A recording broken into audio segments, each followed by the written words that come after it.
everyone, welcome to previous year question discussion of Diksha Classroom. In this video, we'll be discussing the latest 2020 June questions from the topic Teaching Aptitude. I hope you are ready. Let's start. So here is the first question we are going to discuss today. Which of the following will make a student a good listener in the classroom? 6 quotes are given in the question. You have to select the option containing the correct quotes. Okay. So first of all, what is the key term here? Which of the following will make a student a good listener in the classroom? There are certain features given in the question like ability to deflect attention, concentration, desire to understand. You have to select the correct features, correct characteristics which make a student a good listener in the classroom. First, we must know that a classroom communication to be effective, a student must be a good listener. Without having good listening skill, that communication will not be effective, right? So we have to select the characteristics which makes a communication effective. Let's see. Ability to deflect attention. What is the meaning of deflect? Means distract, okay, diverge, right? So having distraction in attention is a good thing in communication? No, we cannot say that. In fact, it is a bad influence, has a bad influence on communication. One must have a focused attention in communication. Okay, so B, concentration. Do we need concentration while communicating? Of course, yes. Having concentration will make us a good listener, right? Now C, desire to understand. Do we need to have a desire to understand while communicating things? We know that only if we have a desire to understand, a motivation to understand something, a need to understand something, then only we'll listen carefully, right, while communicating something.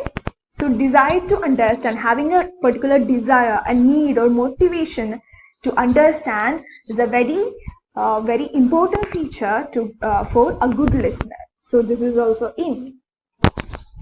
Now D, emotional outburst, emotional fluctuations, emotional outburst, showing emotion in its extremities. Is that a good thing in communication? We cannot say that. It can have a bad influence on communication. It will make the classroom communication less effective if there are emotional outbursts in classroom. So this can be excluded. Now code E, humility to know, having a genuine concern to know something. Having that humbleness to know something, tell something to a particular person. So having that kind of humility, that genuineness, that humbleness in communication is a very good quality of a good listener. It will make the communication much more effective. We know that it's a positive statement. So this is also in. Now the last code number F, ignoring the other side. What happens if we ignore the other side while communicating a particular information? We must accept and respect others' perspective also. When two persons are communicating, one must accept the perspective of the other person. So respecting this kind of perspective, the other person's perspective is a very important thing that must have in the communication process. So ignoring the other side will not help in communication to be effective. In fact, it can negatively influence classroom communication, whatever the communication is. When it's in classroom or outside the classroom, ignoring the other side is not a good sign. So we can exclude this one also. So which are the correct codes here? Code B, C and E, which means the correct answer will be option D. So here is the next question we have to discuss today. Identify the characteristics and basic requirements of reflective level teaching in the following list of statements. So there are 5 statements given as quotes in the question which focus on reflective level of teaching. You have to select the statement which can be considered as a basic requirement of reflective level of teaching. Reflective level of teaching. So before we start to discuss each of these codes, first we have to know that there are 3 levels of teaching present. According to this hierarchy model, The very basic level is called memory level of teaching. I hope you remember this. We have discussed this before in the previous videos. Then an intermediate level is there, which is called ULT, or understanding level of teaching. Then the top one, reflective level of teaching. So I'll brief this out. Memory level of teaching is the level of teaching in which no thinking is involved, but in understanding level, much more thinking is needed. In reflective level thinking, the teacher and student will be using the student's maximum cognitive capacities to carry out the teaching process. So based on the thinking involved, based on the role of thinking, these levels are presented in a hierarchy.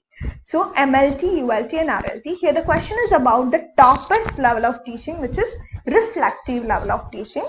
So let's see each of these codes. Code A.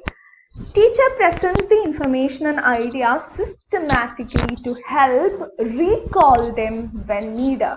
A teacher is presenting a particular information or a concept that has to be grasped by the student in a systematic way. For what purpose? In order to help them recall when needed. To recall the information. The primary emphasis here is the recalling or memorizing the concept. What happens if a concept is memorized? What happens if a teaching is focused on memorizing the concepts without even understanding it? So just focusing on memorizing and recalling things as the important feature in the basic level of teaching, which is MLT. So here the question is not about memory level of teaching, instead it is about reflective level of teaching. So we can exclude this one as it is mentioning MLT. Now, second one, teacher conducts drills and exercises to fix up the ideas in the minds of students. What is meant by drills and exercise? If something is taught by continuous presentation of it, continuous practice of it, we can call it as drills and exercise. When a teacher conducts this kind of repetitious and practical, extraneous practice and training to fix the concepts and ideas in the minds of students, are we focusing on using maximum cognitive potential of the student? No, they're merely helping students to remember them, right? So this cannot be considered as a feature of reflective level of teaching. So we can exclude this one also. Now see, issues are raised and discussed with a view to sift the potential rational solution of a problem. In order to find the maximum rational solution of the problem presented by a teacher, issues are raised and the discussions are conducted to screen this kind of best solution to that problem. Which level of teaching focus on this kind of problem discussion, sorting out solution, and selecting the maximum possible solution and carrying it out and analyzing the outcome of that solution? Reflective level of teaching. We must know that a cognitive process like problem solving will only happen in reflective level of teaching, because that is the only teaching level in which the student is capable of using his or her maximum cognitive potential, like decision making, problem solving, critical thinking and all. So code C is definitely focusing on reflective level of teaching. Now D. Teacher asks students to give examples and parallel ideas. This is another important statement you have to understand about understanding level of teaching, not reflective level of teaching.